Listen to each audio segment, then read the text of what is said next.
특별한 인연의 시작. 저는 부산에서 나고 자란 평범한 여성 지원입니다.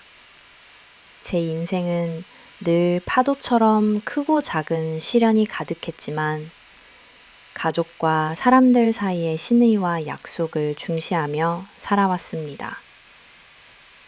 어릴 때부터 아버지께서는 사람은 믿음을 저버리면 아무것도 남지 않는다 는 말씀을 자주 하셨고 그 말씀은 저의 삶의 기준이 되었습니다.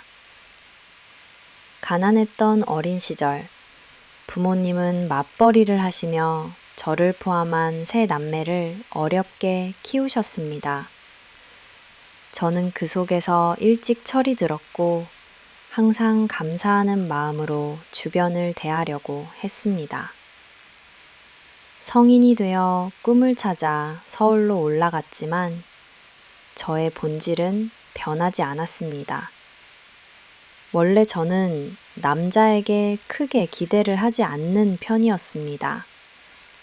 여러 번의 짧은 연애를 하면서도 세상에 영원한 사랑이나 완전한 이해란 없다고 스스로를 달래곤 했죠. 그러던 중 인생의 전환점이 되어줄 소중한 만남이 찾아왔습니다. 제 인생의 큰 언니처럼 든든한 선배가 저에게 한 남자를 소개해 주었습니다. 그 사람이 바로 지금의 남편 선호 씨였습니다. 처음 만난 날 아직 3월의 찬바람이 남아있던 저녁이었는데 한 카페에서 마주 앉은 그는 서두르지 않고 차분하게 대화를 이어갔습니다. 깔끔한 셔츠 차림, 똑바른 눈빛, 정중한 말투, 무엇보다도 남을 무시하지 않는 태도와 배려심이 인상 깊었습니다. 저는 프리랜서 사진작가로 하루하루가 유동적인 삶을 살고 있었고, 선호 씨는 병원의 내과 전문의로 바쁘게 시간을 쪼개 지내고 있었죠. 사는 환경과 일상의 리듬은 전혀 달랐지만 이상하게도 마음의 박자는 자연스럽게 맞아 떨어졌습니다.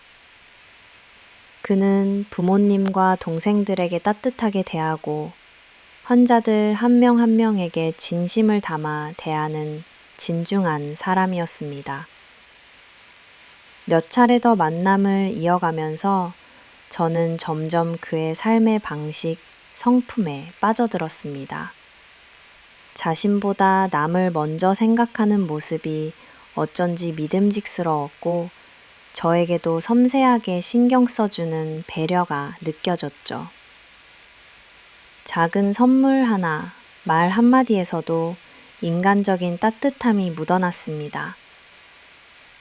당시 저희 집은 지방에 있었고 저 역시 여러 도시를 오가며 바쁘게 지냈지만 매번 괜찮아. 시간이 날 때 천천히 만나면 돼요. 라며 서두르지 않는 그의 태도가 사람이라면 내 인생을 맡겨보고 싶다는 생각을 하게 됐습니다. 덩이 시간이 지날수록 저는 그의 곁에서 작은 평온과 안정을 느끼기 시작했습니다. 가족에 대한 책임감, 뿌리 깊은 인내와 정직함, 그리고 흔들림 없는 신뢰. 그 모든 것이 고단한 현실 속에서도 저를 지탱해주는 힘이 되어줬죠. 나이가 들어가며 저는 말없이 곁을 지켜주는 사람의 소중함을 더욱 절실히 깨달았습니다. 어느새 저도 모르게 제 인생에 다시 기대라는 단어가 생긴 순간이었습니다. 선호 씨와 함께 걷는 길이 평탄하지만은 않을 거라는 걸 알면서도 이상하게 용기가 생기고 한 번쯤은 내 마음을 내어주고 싶다는 생각이 들었습니다. 갑작스러운 만남. 하지만 마음 깊은 곳에서부터 시작된 공명. 그렇게 우리 둘의 특별하고 소중한 인연의 씨앗이 조용히 싹트기 시작했습니다. 지금 돌이켜보면 인생에서 진짜 인연은 어느 날 고요하게 하지만 분명하게 다가온다는 사실을 믿게 됐습니다. 잊을 수 없는 만남, 조심스럽지만 강렬했던 감정, 그리고 두 사람만이 느낄 수 있는 미묘한 울림. 이 특별한 인연의 시작이 앞으로 어떤 운명을 만들어낼지, 그때 저는 설레임과 착잡함을 동시에 느끼며 하루하루를 살아가고 있었습니다.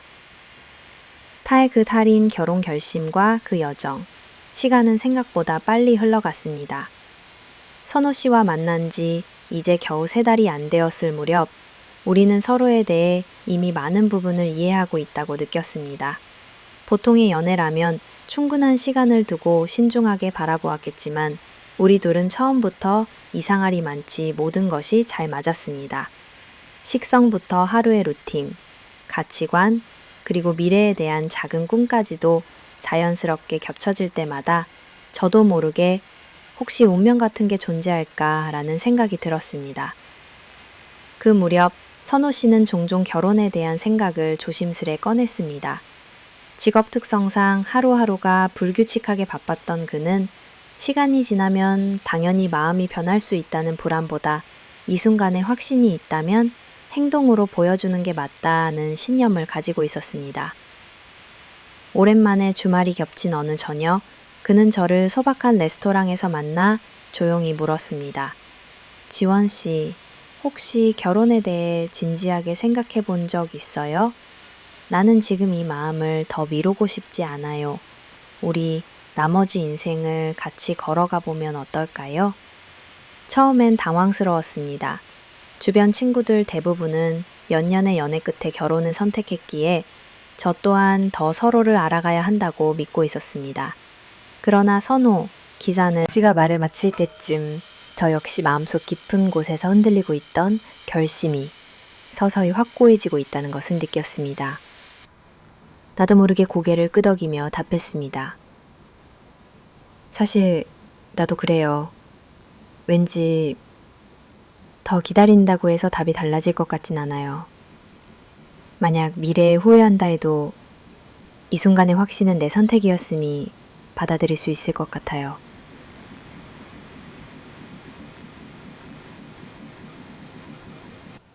가장 먼저 이 소식을 들은 사람은 부모님이었습니다. 엄격하거나 경직된 부모님은 아니었지만 평생 자신의 인생을 스스로 책임지라고 강조하셨던 분들이라 후보자에 대해 나름 따짐이 많으셨죠. 하지만 제 표정과 말투에서 진심을 느꼈는지 네가 행복하면 우리도 행복하다 하며 흔쾌히 승낙해 주셨습니다. 가족의 응원이 주는 힘은 생각보다 컸고 결혼에 대한 불안과 두려움마저 희미해졌습니다. 이후 선호 씨 가족과의 상견례는 예상보다 빠르게 진행됐습니다. 병원 스케줄과 저의 프로젝트 사이에 틈틈이 시간을 맞추느라 정신없이 바빴지만 설레면서도 걱정스러운 밤을 몇 번이고 지새웠습니다. 특히 시어머니 될 분께서는 요즘 젊은 세대처럼 오래 연애만 하다 기회를 놓치는 것보다 자신감 있게 결단한 게 보기 좋다며 오히려 저희를 격려해 주셨습니다.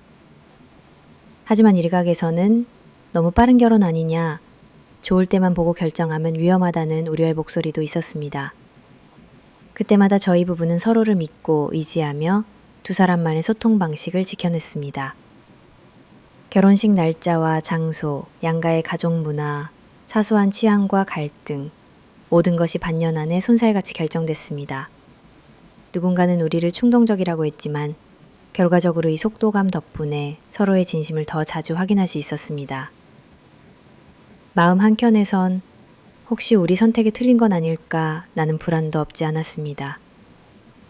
그러나 하루하루 일상을 함께 공유하는 속에서 저는 한 번도 느껴본 적 없는 안정감과 위안을 얻었습니다.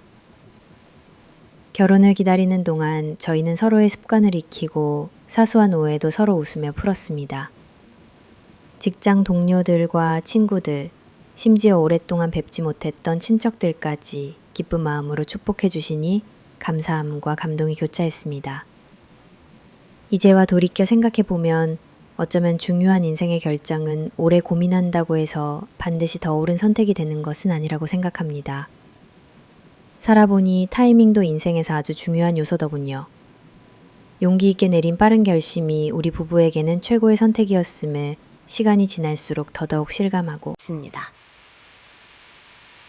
결국 우리의 결혼은 많은 이들의 걱정과는 달리 각자의 인생에 대한 지체적인 결단과 서로를 향한 강한 확신 덕분이었습니다.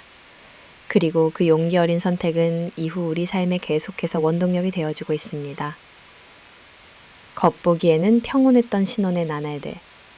우리의 결혼식은 사소하고 담백했습니다. 화려한 웨딩홀이나 현란한 드레스보다 두 가족의 따뜻한 축복과 서로의 미소가 빛나는 하루를 원해서였죠. 현란한 플래시 대신 서로의 눈동자에 담긴 약속이 저희 부부의 주례가 되었습니다. 결혼 준비로 분주했던 시간들이 지나가고 본격적인 신혼생활이 시작되었습니다. 결혼 후 처음 맞는 아침, 햇살이 부부 침실 창문을 환하게 비추고 부엌에서는 커피향이 은은하게 퍼졌습니다. 서로의 일상 루틴에 조금씩 적응해가며 한 집에서 함께 산다는 사실만으로도 모든 것이 새롭게 느껴졌습니다. 선호 씨는 바쁜 의사생활 속에서도 식탁에 함께 앉는 시간, 잠들기 전 나누는 대화 등 하루에 짧아도 꼭 온전히 저에게 집중해 주었습니다. 퇴근 후 그는 항상 "오늘 힘들진 않았어? 내 사진 작업은 잘 풀려가?" 라며 따뜻한 말 한마디를 건넸죠. 매일같이 저를 위해 작은 꽃 한 종이나 메모를 남기는 깜짝 선물도 빠지지 않았습니다. 일요일 아침이 되면 우리는 작은 동네 시장을 함께 산책하며 직접 장을 보고 좋아하는 재료로 요리하는 평범한 일상을 즐겼습니다. 주말에는 도심 공원이나 바닷가로 드라이브를 갔고 서로의 취미를 존중해가며 새로운 경험을 함께 찾아 나섰습니다. 벽난로 앞에서 둘이 도란도란 이야기를 나누다 보면 시간 가는 줄 몰랐죠.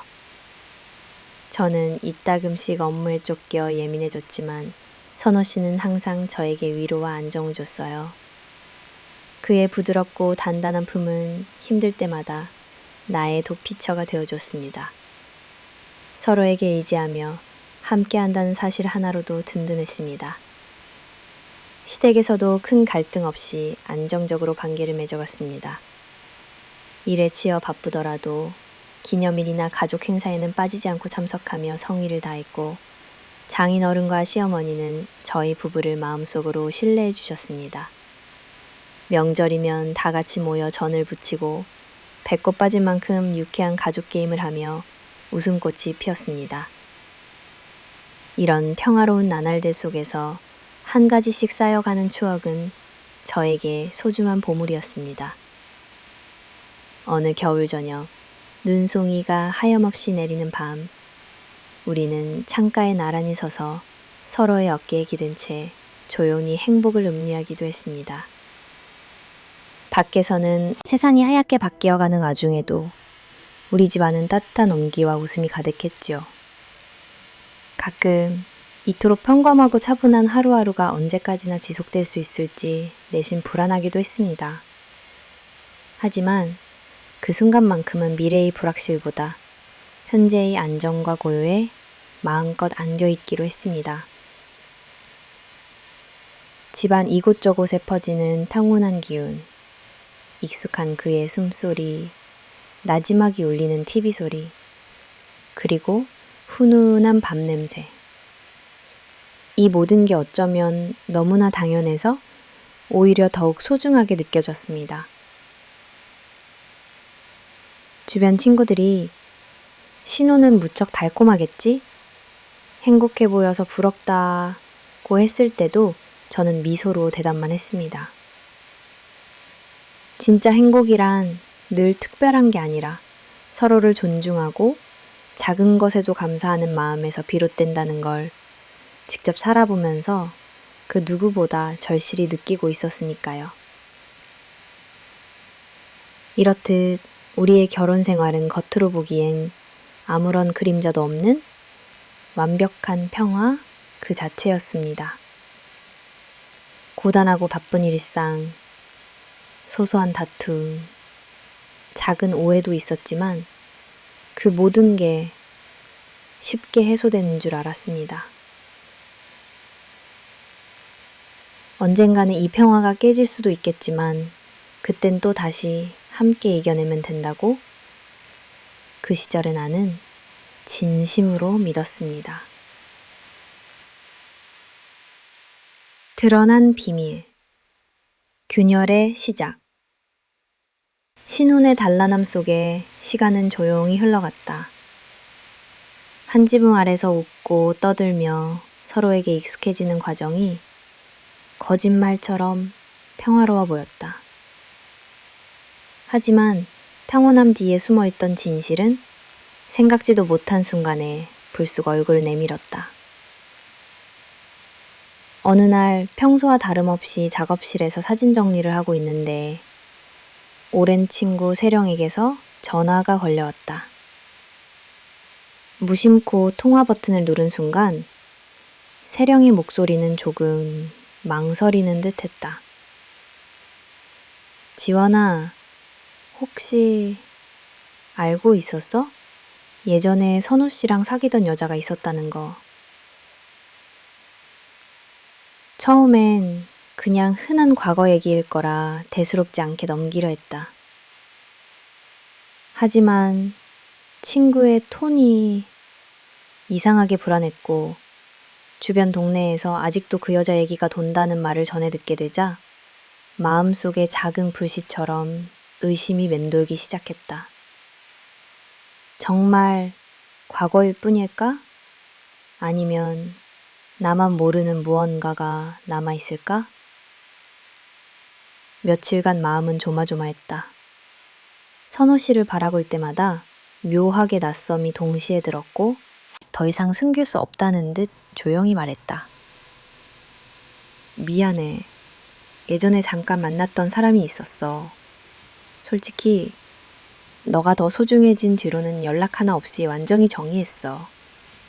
아예 마음에서 지웠다고 자부할 만큼. 너가 상처받을까 두려워서 처음엔 말하지 못했다. 변명처럼 들릴 수 있겠지만 나에게 지금 가장 중요한 건 너뿐이야. 머리가 하얘졌다. 이미 낯선 소문으로 한 차례 흔들렸던 내 마음은 그의 진실된 고백에 더 큰 동요를 느꼈다. 그 순간 내가 사랑하는 사람도 한때는 누군가에게 뜨겁게 사랑받고 또 사랑을 나누었던 평범한 사람이란 사실이야 당연하지만 현실에서 마주하니 생각보다 큰 충격이 찾아왔다. 그날 밤 혼자 거실에 앉아 지난 추억을 되짚었다. 자꾸만 나만 속았던 건 아닐까, 혹은 아직 끝나지 않은 건 아닐까라는 불안감이 마음을 옥죄었다. 동시에 과연 내가 그를 온전히 신뢰하며 앞으로도 같은 공간에서 살아갈 수 있을지 내면에서 끝없는 혼란이 이어졌다. 며칠간 남편은 내게 거리를 두지 않고 변함없는 다정함을 더 많이 보여주려 애썼다. 그는 하루에도 몇 번씩 진심으로 미안하다, 과거는 진짜로 다 끝났다며 내 마음을 달래려고 했다. 그런 선호 씨를 바라보며 나는 결혼이란 결국 서로의 완벽한 처음이 아니라 있는 그대로의 현재를 포용하는 것임을 여러 번 자문했다. 마지막으로 남편에게 물었다. 그 사람이 한 번이라도 다시 연락한 적 있냐며 혹시라도 내 능력 밖의 사실이 또 있을까 싶어 떨리는 심정으로 확인했다. 그는 단호하게 고개를 저었고 더 이상 숨기거나 포장하지 않는 태도에서 진심을 읽을 수 있었다. 물론 즉각적으로 모든 게 다 용서된 것은 아니었다. 고요해져야 할 나의 신혼생활에 아주 작지만 깊은 파문이 일었고 약간의 어색함이 둘 사이에 남았다. 그러나 시간이 흐르고 서로의 행동에서 진정성을 계속 확인하면서 조금씩 숨통이 트였다. 결국 나는 과거가 아닌 현재와 미래, 그리고 우리 사이의 신의와 약속을 더 소중하게 보기로 했다. 눈치 없이 불쑥 찾아오는 불안이 또다시 생길지언정 그때마다 계속 서로에게 솔직해지고 다가가기로 다짐했다. 시어머니로부터의 폭풍, 남편과의 가정에 조용한 평화가 다시 깃들고 있었다. 나는 선호 씨의 과거를 용기 있게 받아들이고 우리 관계에 새로운 신뢰를 쌓아가려 애썼다. 하지만 인생이 늘 한 방향으로 흘러가지는 않는다. 시간이 흐르면서 나는 진짜 가족이라는 거대한 속죄를 마주하게 되었다. 바로 나와 시어머니, 오씨, 아주머니 사이에 보이지 않는 전쟁이 천천히 그리고 확실하게 시작되고 있었던 것이다. 1. 작은 미래의 징조. 결혼 초 시어머니와의 관계는 그리 나쁜 편이 아니었다. 오씨 아주머니는 겉으로는 나를 딸처럼 아껴주는 척했다. 명절이면 특식도 해주시고 남편 선우 씨의 바쁜 일정 탓에 내가 시댁을 방문하면 손수 미역국을 끓여주기도 했다. 나는 그런 시어머니의 모습에 내가 참 복이 많다고 생각했다. 하지만 가족이라는 이름 아래 그 안에는 미묘한 경계선이 있었다. 신혼 초 귀가할 때마다 아주머니는 예고도 없이 집에 찾아오시곤 했다. 어느 날 아침 내가 사진 촬영 준비로 분주하던 중 현관문이 벌컥 열리며 시어머니가 등장했다. 아유, 며느라니, 아침밥은 먹었어? 청소는 했냐? 나는 당황하며 부엌에서 설거지를 마저 하던 손을 닦고 뛰어나왔다. 미리 연락만 주셨으면 좋았을 텐데요. 오늘은 조금 일정이 있어서. 내가 별 생각 없이 온 것도 아니고 내 아들 집인데 허락이 필요하냐? 그렇게 시어머니의 방문은 점차 잦아졌고 결국 작은 불편함들이 쌓여갔다. 나는 한동안 내가 예민한가 싶어 불만을 표시하지 않고 넘어갔다. 2. 사소함에서 심각함으로. 시간이 흐르면서 시어머니의 간섭은 점점 더 구체적이고 까다로워졌다. 처음엔 단순히 집안 청결이나 식단에 대한 충고 정도였다. 국을 짧게 끓였다고, 반찬이 많지 않다고, 심지어 나는 전업주부가 아니라는 이유로 집안이 제대로 돌아가지 않는다며 핀잔을 주셨다. 특히 명절이나 가족 모임 때마다 시어머니는 전통이란 이름으로 나에게 더 많은 일을 요구했다.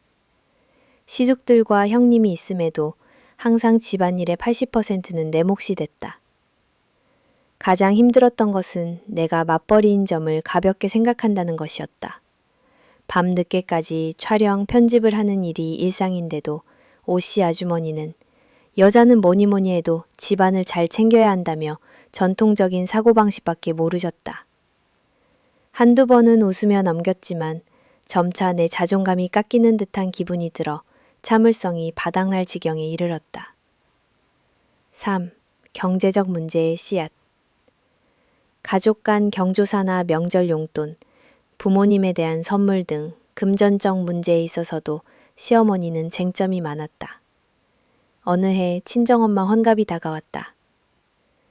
엄마 환갑 선물로 백화점 상품권 드리려 하는데 우리 쪽은 어떤 선물이 필요할까요? 우리 쪽도 환갑이면 100만 원 정도는 해야지. 그리고 다음 달엔 아버지 제사도 있잖아. 차례상에 들어갈 비용도 신경 써야지. 언제까지 모른 척만 할 거냐. 저는 드릴 만큼 드리고 있다고 생각했지만 오씨 아주머니는 항상 더 우리 쪽이 우선이라는 논리를 내세웠다.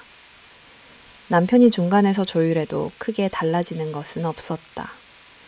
너희는 아직 젊으니 금고는 집에 두지 말고 시댁에 보관해라. 라든가 아들 가진 엄마가 받는 게 의례에 더 많아야 한다. 는 드라이하면서도 견고한 고정관념이 버거웠다. 나는 차츰 대화의 물꼬를 돌리는데도 한계를 느꼈다. 4. 부부관계의 미묘한 갈등. 이런 갈등은 자연스레 남편과의 관계로 번졌다. 나는 남편에게 여러 번 솔직하게 내 심정을 토로했다. 당신도 알잖아. 시댁만 생각하는 건 너무 힘들어. 하지만 남편은 엄마도 나름 고집이 있으시니 그냥 참고 넘기자. 며 중재하는 척하다가 결국 아내도 엄마도 만족시키지 못하는 어정쩡한 입장에 머물러 있었다. 여러 차례 반복되는 이런 상황에 나는 과연 결혼이란 무엇인가? 내 인생의 주인은 누구인가? 나는 회의감마저 들었다. 집안에서 내 자리, 내 권리를 스스로 주장하기가 매번 두려웠다. 내가 조금이라도 강하게 나오면 언제든 참 못됐다. 요즘 며느리들은 너무 자기 주장이 세다. 나는 낙인이 찍혔다. 5. 임신과 책임의 전가. 시간이 흐를수록 나는 가족 모두가 기다리는 아이라는 또 하나의 숙제를 짊어지게 되었다. 결혼 1년이 지나고 좋은 소식 언제 들려줄 거냐 는 시어머니의 압박은 더 노골적으로 바뀌었다. 병원을 다녀온 끝에 나는 다낭성 난조증후군 진단을 받고 남편 역시 건강에 약간의 문제가 있다는 사실을 알게 되었다. 하지만 시어머니는 내게만 너는 예술가라서 삶이 불규칙해서 그렇다 며 원인을 돌렸다. 내 아들은 순수하고 건강하다. 네가 워낙 밤늦게 작업하고 물감을 만지니 몸이 나빠진 거다. 옛날 어른들 말도 다 이유가 있는 거다. 나는 눈물만 날 뿐이었다. 남편이 나도 병원에서 이상 있다고 들었어. 나 고백해도 시어머니는 듣는 둥 마는 둥 했다. 우리 집안엔 그런 일이 없다. 네가 제대로 못 해내는 걸 탓하지 말고 어서 몸 챙겨서 시험관이라도 해서 애를 낳아라. 나는 어쩔 수 없이 억지로 치료 일정을 맞췄고 모든 과정의 책임은 전적으로 내게 전가되었다. 6. 병간호와 시집살이. 더 큰 문제는 내가 건강이 좋지 않은 상태에서조차 시어머니의 심부름이나 병간호까지 요구받을 때였다. 엄마가 병원에 가야 한다. 네가 시간 좀 내서 모시고 가라. 대부분의 시댁 친척은 각자 일이나 연애 등 저마다의 이유로 빠졌다. 남편에게 시험관이식 날짜와 겹치니 이번 한 번만 다른 사람이 대신 데리고 가면 안 될까? 호소했지만 네가 맏며느리인데 네가 해야 하는 게 맞다. 는 대답만 돌아왔다. 순간 나는 내 존재 가치가 오로지 가정, 맏며느리, 라는 이름에만 묶여있는 듯한 기분이었다. 7. 언어적 폭력과 가스라이팅.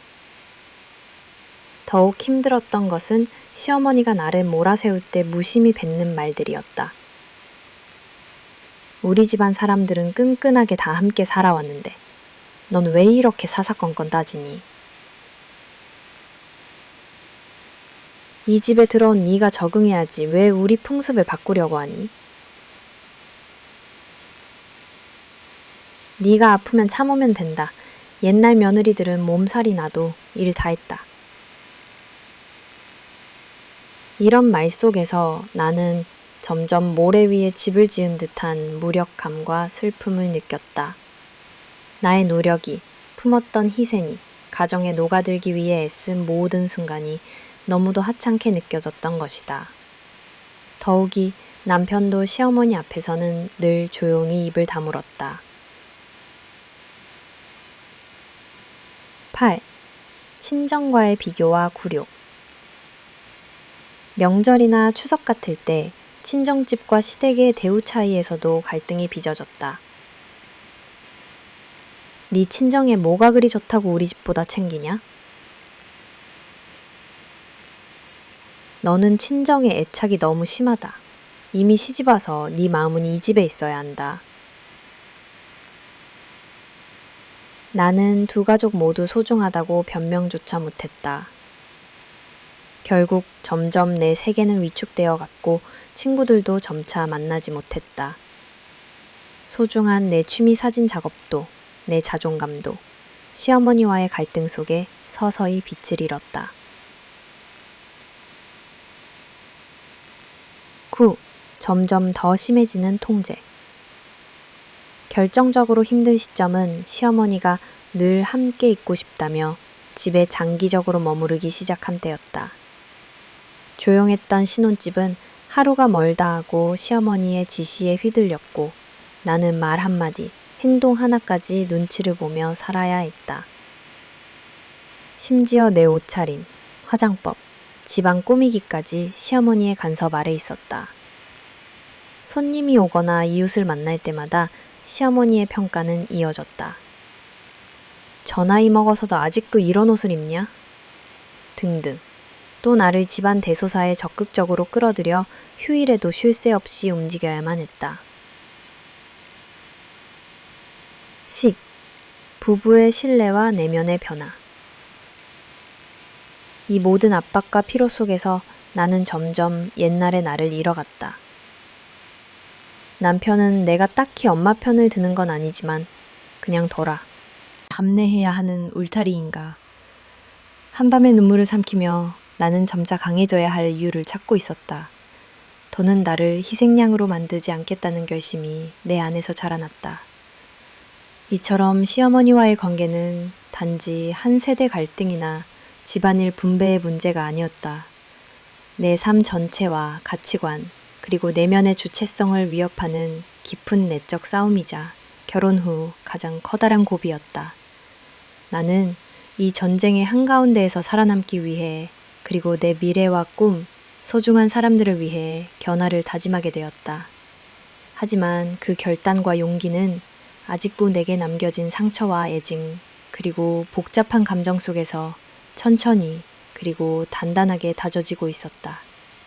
자녀 문제와 보이지 않는 압박, 아이를 둘러싼 기대와 불안, 한계의 시작.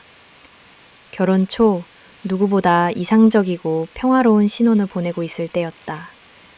내 또래 친구들이 하나둘 아이를 낳고 SNS에는 귀엽고 예쁜 아기 사진이 연일 올라왔다. 그럴 때마다 아직 계획조차 하지 못한 내 현실에 살짝 조바심이 묻어났다. 나와 선호 씨 모두 바쁜 직업을 가진 탓에 아이에 대한 이야기는 늘 미뤄졌고 서로 아직은 우리 둘이서 충분하지 않을까? 라며 애써 넘겼다. 그러나 문제는 곧 가족, 특히 시어머니를 통해 시작되었다. 결혼 후 1년이 지날 무렵부터 오씨 아주머니는 좋은 소식은 아직이니? 너희 나이가 적지 않다. 며 은근한 재촉을 노골적인 압박으로 바꿔갔다. 처음 몇 번은 가볍게 웃어 넘겼지만 대화의 주제가 계속 임신으로 귀결될 때마다 마음은 불편하고 답답해졌다. 이 시기쯤 나는 마음 한구석에서 혹시 내가 뭘 잘못하고 있나 하는 자책과 두려움이 공존하기 시작했다. 임신이란 자연스러운 흐름이라 생각했지만 실제로 그 기다림 속에선 불안과 초조가 깊어졌다. 평소 건강에는 문제가 없기에 크게 걱정하지 않았으나 몇 개월, 1년, 그 이상 시간이 흘러도 별다른 소식이 없자 조금씩 두려움이 괴물처럼 커졌다. 부부의 온도차, 그리고 시댁의 시선. 선호 씨는 처음엔 다 때가 있겠지. 우리 둘만 행복하면 돼. 라며 한 발 물러서 존재감을 드러냈다.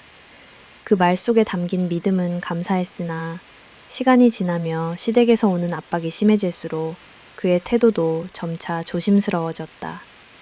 어느 명절 시댁 식구 모두가 모인 자리에서 오씨 아주머니가 다른 친척들은 벌써 아기가 둘씩이나 있는데 너희는 언제 낳을 거냐고 농담 삼아 꺼낸 이야기에서부터 이미 분위기는 한껏 무거워졌다. 나는 마음속에 웅크린 불안을 숨기려 애썼지만 식탁의 분위기는 쉽게 풀리지 않았다. 다음 날 남편과 조용히 산책을 하며 솔직히 말했다. 당신은 정말 괜찮아? 난 요즘 너무 심적으로 힘들어. 다들 아이 얘기만 꺼내는데 그 말이 왜 이렇게 아프게 들리는지 모르겠어. 그는 내 어깨를 감싸며 나도 마음이 편하지는 않아. 하지만 우리가 반드시 남들처럼 살아야 하는 건 아니잖아. 네가 힘들다면 우리가 할 수 있는 만큼만 해보자고 다정히 위로했다. 하지만 현실은 점점 더 외로웠다. 나는 아침마다 체온을 재고 가임기와 배란일을 검색하고 스스로를 규칙적으로 단속하는 사이 언제부터 내가 이런 스트레스에 시달리게 됐나 라는 생각이 들었다. 점차 모두의 시선, 특히 시어머니의 한숨과 눈초리가 엎친 데 덮쳐 마음 한켠을 짓눌렀다. 병원 진단과 또 다른 고통의 시작. 몇 번의 시도가 실패로 끝난 뒤 용기를 내어 산부인과와 난임 클리닉을 다니기로 결심했다. 처음엔 그저 루틴 점검이라 여기고 가벼운 마음으로 예약을 잡았다. 그러나 진료실에서 받은 첫 검사 결과는 예상 밖이었다. 의사는 난소 기능이 비교적 약한 상태이니 본격적인 임신 준비가 필요하다고 설명했다. 그 순간 내 몸 어딘가에서 뻐근한 긴장이 퍼졌다. 이후 선호 씨도 정밀 검사를 받았다. 결과적으로 남편의 건강에도 미세한 문제가 발견됐다. 의사는 두 분 모두 약간의 문제는 있지만 그것이 불임으로 직결되는 것은 아니니 적극적으로 치료받아 보면 좋은 결과도 충분히 기대할 수 있다고 조언했다. 어쩌면 여기서부터 우리의 고통은 시작이었는지 모른다. 시댁 쪽에는 처음엔 모든 원인이 나에게 있다고만 생각했다. 오씨 아주머니는 병원 결과도 정확히 보지도 않고 다른 가족 모임 자리에서 요즘 아이 안 가지는 집들은 다 며느리 탓이더라. 우리 집안은 남자 쪽에 그런 일이 전혀 없었다고 말했다. 나는 괜찮은 척했지만 집에 돌아와서는 이불을 뒤집어 쓰고 한참을 울기도 했다. 인공수정, 시험관 시술, 그리고 외로움. 의사와 상담 끝에 우리는 인공수정과 시험관 시술을 시도해 보기로 했다. 이 과정은 생각보다 훨씬 힘겨운 여정이었다. 먼저 호르몬 주사를 매일 맞고 정해진 시간에 배란 유도제를 투여하며 병원에 정기적으로 방문해야 했다. 몸이 무거워지고 컨디션이 엉망인 상태에서도 나는 사진 일정과 집안일을 병행했다. 시술 당일엔 남편이 바쁜 병원 일정으로 동행하지 못하는 일이 많았다. 시술을 받으며 침대에 누운 채 창문 너머 환한 햇살을 보며 홀로 눈물을 쏟았다. 여보, 미안해. 오늘 엄마 모시고 병원 가줘야 해서. 남편의 메시지는 점점 짧아졌다. 더 아팠던 건 시어머니 역시 그렇게까지 꼭 해야 하냐. 예전엔 다 자연스럽게 생기는 거였는데 요즘 며느리들은 너무 약하다. 며 내 노력과 고통을 무시하는 태도였다. 가끔은 내가 아이 하나 때문에 이토록 자신을 잃고 있는가라는 생각에 자괴감이 몰려왔다. 사회적 심리적 고립과 자기 비난 치료가 거듭될수록 나의 일상과 자존감은 조금씩 부식되어 갔다.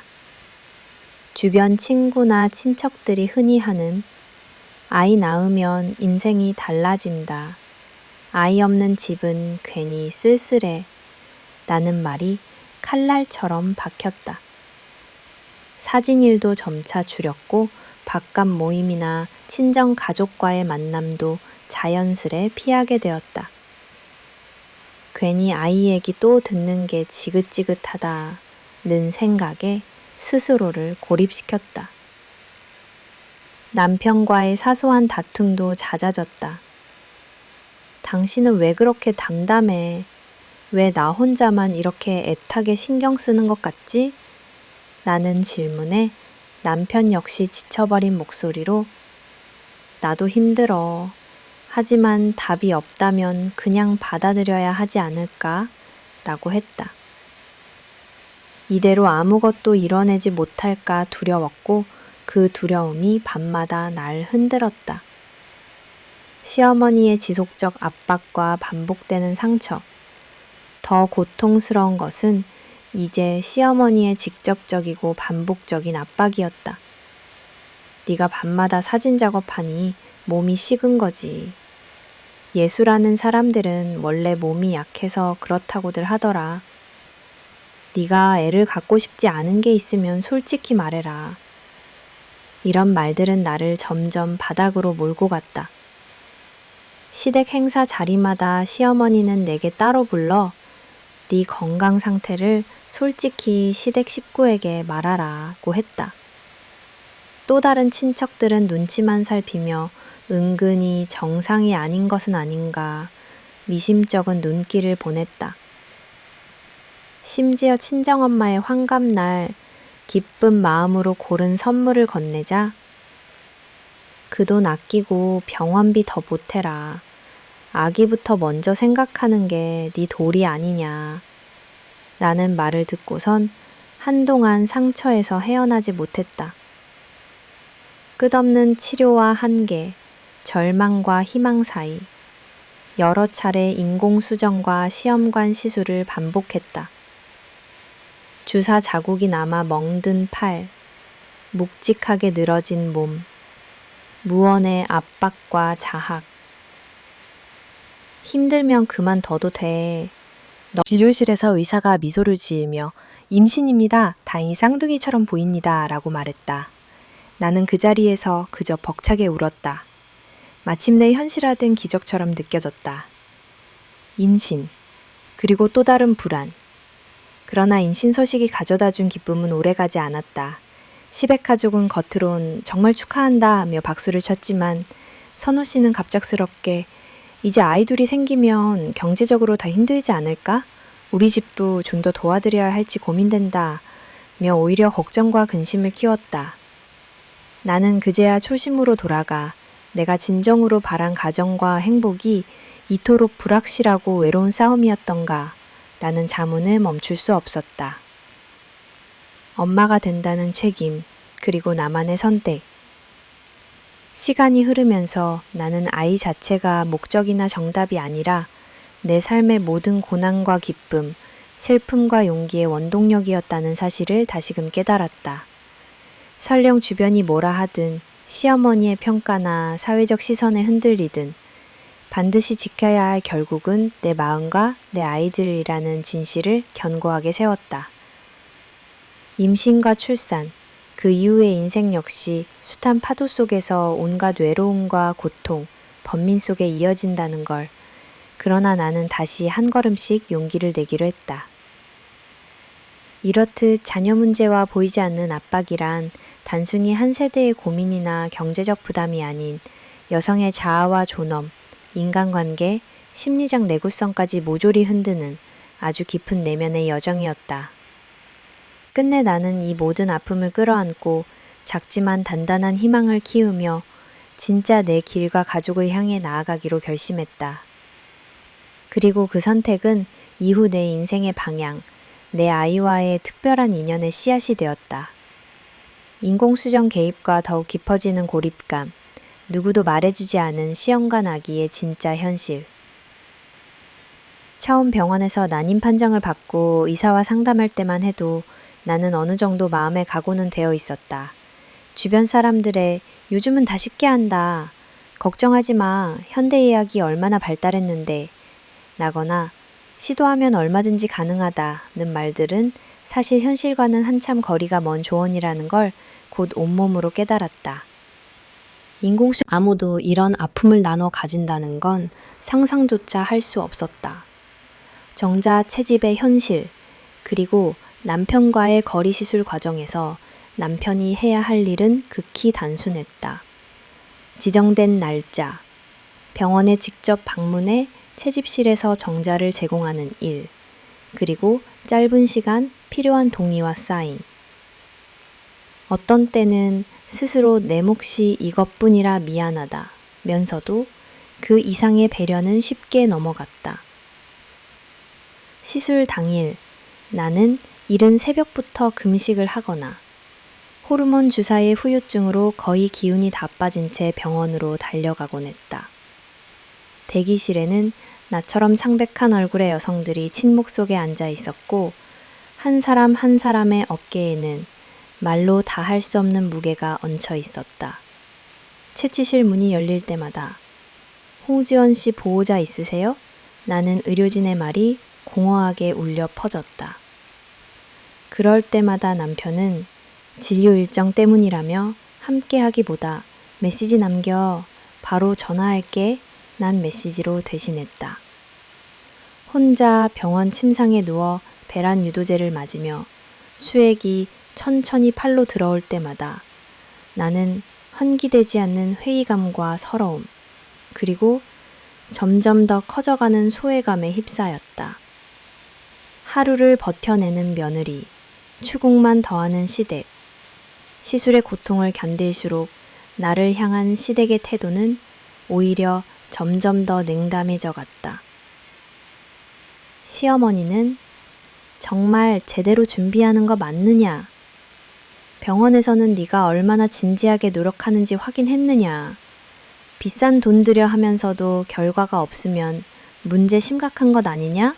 라며 노골적인 부담만 더했다. 심지어 내 컨디션이 엉망인 날에도 아픈 티를 너무 내지 말라거나 사진일 그만두고 아기부터 생각해라 는 말은 잊지 않았다. 가장 힘들었던 것은 내 고통을 바라보며 걱정 대신 네가 빨리 결과를 보여주지 않으면 네 인생 우리 집 모두 피곤하다는 식의 뉘앙스를 숨기지 않았던 점이다. 남편 역시 둘 사이에 서서 표면적으로는 엄마, 지원이도 정말 최선을 다하고 있다고 말했지만 결코 내 편에 서서 분명하게 목소리를 내주지 못했다. 형체 없는 이야기들, 며느리를 향한 암묵적 손가락질, 병원 치료 기록은 지독하게 사적인 것이지만 시댁은 우리의 병력과 결과, 모든 수치를 알고자 했다. 그들은 내가 언제 시술을 받고 어떻게 배아 이식이 진행되는지 하나하나 캐물었고 매번 집안 모인 뒤엔 나의 치료 과정이 일종의 가족 토론거리가 되어 있었다. 더 큰 상처는 때로 시숙이나 형님, 친척들 아무렇지도 않게 던진다는 점이었다. 나라는 개인의 사정, 감정, 체력 소모, 우울함 따위는 투명 인간처럼 여겨졌고 아기 소신만이 나를 사람 취급하게 하는 유일한 기준이 되어버렸다. 남편과의 침묵, 심리적 거리의 심화, 시술을 반복하며 집에 돌아온 밤이면 거의 쓰러지듯 침대에 눕곤 했다. 온몸은 화학의 아픔에 절여진 듯 둔중했고 머릿속은 복잡한 절망과 불안, 갈망, 그리고 자책감이 뒤엉켰다. 남편은 바쁜 일을 핑계 삼아 점점 내 세계에서 멀어지고 있었다. 가끔은 나도 힘들어, 나도 걱정돼서 잠을 못 잔다며 감정의 무게를 나와 똑같이 짊어진 척 했지만 실질적으로 그의 하루는 변화 없이 돌아가고 있었다. 한 지붕 아래 있지만 두 사람의 리듬은 점점 어긋나고 대화는 최소화되었다. 내 통증, 실패에 대한 공포, 정체를 알 수 없는 열등감은 누군가와 나눌 수 없는 절대적인 외로움이 됐다. 서로 위로하려고 하면 할수록 서글픔과 거리감은 더 커졌다. 한밤중 화장실에서 몰래 흐느끼다가 거울에 비친 초췌한 얼굴을 보며 대체 무엇이 누구를 위해 이렇게 몸과 마음을 내던지고 있는지 자문을 거듭했다. 며느리의 의무, 사회의 눈치와 반복되는 비난. 집 앞 작은 편의점에 들러 우유라도 사러 나갔을 때 동네 어른들이 애기 아직 소식 없죠? 요즘은 병원 힘들다던데 라며 자연스럽게 신장 질문을 던져오는 것마저 버거웠다. 어떤 때는 친정에서도 너도 이제 엄마가 되고 나면 인생이 달라질 거야. 포기하지 마. 라는 격려를 받았지만 요란한 낙관도 내겐 쇠사슬처럼 답답했다. 가끔은 아이가 전부가 아닌데 나는 왜 내 인생은 남들의 기준에 맞춰 재단당해야 하는가? 진정한 가족은 무엇이고 사랑이 난 내 몸과 마음 누더기 되는 걸 참고 견뎌야 얻을 만큼 위대한가? 나는 혼란으로 밤을 지새웠다. 시술 중 실패와 좌절, 그리고 더욱 깊어지는 고립감. 시험관 시술은 반드시 기적을 담보하지 않았다. 배아이식이 실패한 날이면 병원에서 오는 전화 한 통에 온 세상이 무너지는 듯했고 소파에 웅크려 몇 시간이고 눈물로 어둠을 삼키기도 했다. 실패를 알게 된 시어머니는 뭐 다시 시도하면 되지, 다른 직도 몇 번씩 하더라 는 말로만 위로했다. 그 위로 속엔 눈에 보이지 않는 재촉, 조바심, 그리고 내 의지와 노력이 부족한 것이 아닐까? 라는 비난까지 섞여 있어 오히려 더 무거웠다. 반복되는 실패에 점점 나는 집 밖도, 누구와의 연락도, 심지어 사진일조차 줄였다. 매일 아침 거울 앞에 서서 난 무기력해지고 있다. 나는 멀쩡한 사람일까? 무한 반복된 질문의 수렁 속으로 빠져들었다. 아이를 욕망하지만 점점 멀어지는 나 자신, 아이의 존재를 갈망하는 마음은 진심이었다. 하지만 반복되는 실패와 치교의 고통, 누군가로부터 인정받지 못하는 느낌. 심지어 남편조차 내 고립의 울타리가 되어주지 못한다는 사실은 내 내면의 자존감을 점차 깎아내렸다. SNS를 켜면 친구들은 예쁜 아기와 카페 투어, 가족 봄 소풍 사진을 올렸고 나는 점점 세상과 담을 쌓았다. 이웃집 엄마들이 모여 육아 얘기를 나눌 때면 나는 카메라조차 들 엄두가 나지 않았다. 아이가 전부가 아니라고, 내 길을 가는 게 중요하다고 수없이 자기 합리화를 했지만 현실의 고립감과 절망은 내 의지마저 잡아먹는 듯 했다. 심리적 변곡점, 그리고 조용한 각성. 그 즈음 상담 치료를 권유받아 가까운 심리상담센터에 들렀다. 상담사는 내게 살아가는 이유를 아이 하나로 한정하지 마세요. 당신이 나약해서 우는 게 아니라 이 과정 자체가 누구에게나 벅찬 고통이기에 힘든 것뿐입니다. 자신을 위해 숨쉴 공간을 만들어야 해요. 라고 했다. 눈물이 왈칵 쏟아졌지만 내게 숨 고를 수 있는 공간이란 어디였을까? 집에 돌아가는 발걸음조차 무거웠다. 하지만 거듭되는 내적 고통 속에서 나는 조용히 결심했다. 누구를 위한 삶인지, 나만의 존엄과 존재가치, 그리고 아이 이상의 가치를 어떻게 지키고 회복할지에 대해. 마지막 희망의 여명, 몇 번의 도전 끝에 뜻밖의 의사가 이번에는 아주 좋은 배아가 관찰됩니다. 라고 했다. 아무런 기대도, 미신적 행운도 바라지 않고 조용히 두 손을 모았다. 실패하더라도 이제는 내 탓이 아니라고 끝까지 나 자신을 지키겠다고 수없이 되뇌었다. 시술 후 조용히 창문을 바라보며 나는 오래전 꿈꿨던 나의 미래, 사진과 예술에 대한 열정, 가족과 사랑, 그리고 내가 처음 이 여정을 시작할 때 품었던 작은 희망을 다시 한번 어렴풋이 떠올렸다. 내가 얼마나 내 자신의 외로움과 아픔을 견디며 왔는지 이제는 조금이라도 인정해주고 싶었다. 이렇듯 인공수정 과정은 신체적 통증과 부작용, 가족 내 심리적 고립, 가족과 사회로부터의 소외, 자아 정체의 붕괴, 그리고 한 인간으로서 성장 혹은 단절의 문턱을 끝없이 넘나드는 고통스런 여정이었다. 그러나 모든 고립과 상처의 끝자락에서 나는 비로소 다시 내 삶과 선택을 돌아보고 아주 작은 희망이 남아 조심스럽게 움켜쥐려 애썼다. 그리고 아주 더디지만 내 속에는 언젠가는 진짜 나로서 웃을 수 있으리라는 조용한 믿음이 싹트고 있었음을 그 누구보다 나 자신이 알고 있었다.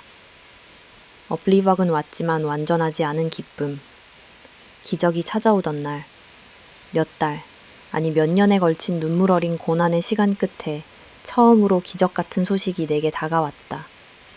시험관 마지막 시도라며 담담히 주사를 맞고 늘 그랬듯 오늘도 결과는 기대하지 말자며 병원 복도를 맴돌았다.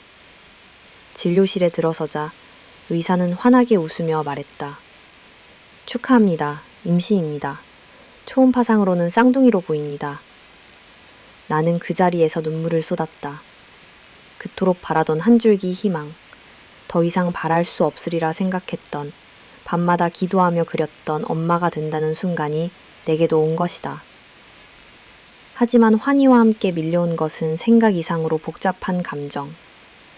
두 아이를 품게 된다는 것에 대한 현실적 두려움, 이미 지쳐나가던 심신과 삶의 불안, 그리고 무엇보다 가족, 남편, 시댁의 반응이었다.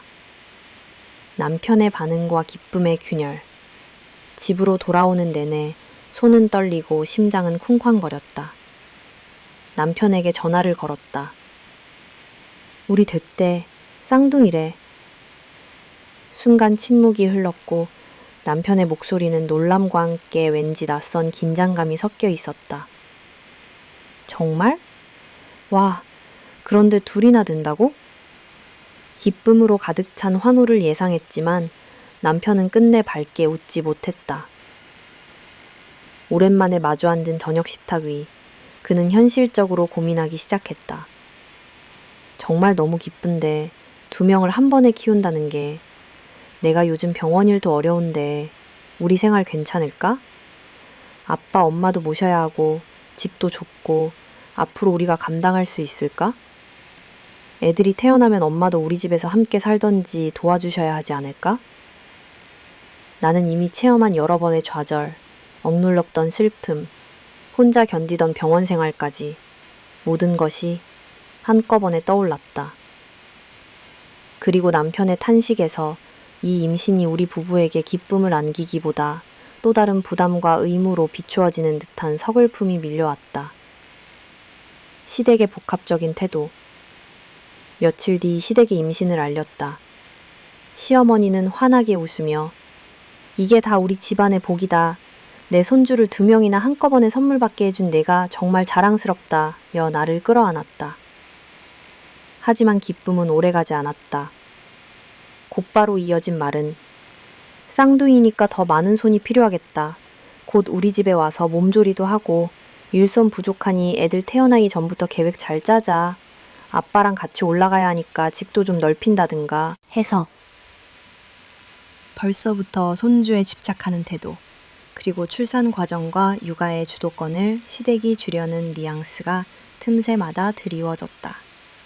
남편은 시어머니의 이런 말에 강하게 반박하지 못했고 나는 내 안에서 조용히 쌓여가는 불안을 감출 수 없었다. 친정에서의 도움과 또 다른 상처. 친정 어머니는 나의 지친 얼굴을 보고 조용히 말했다.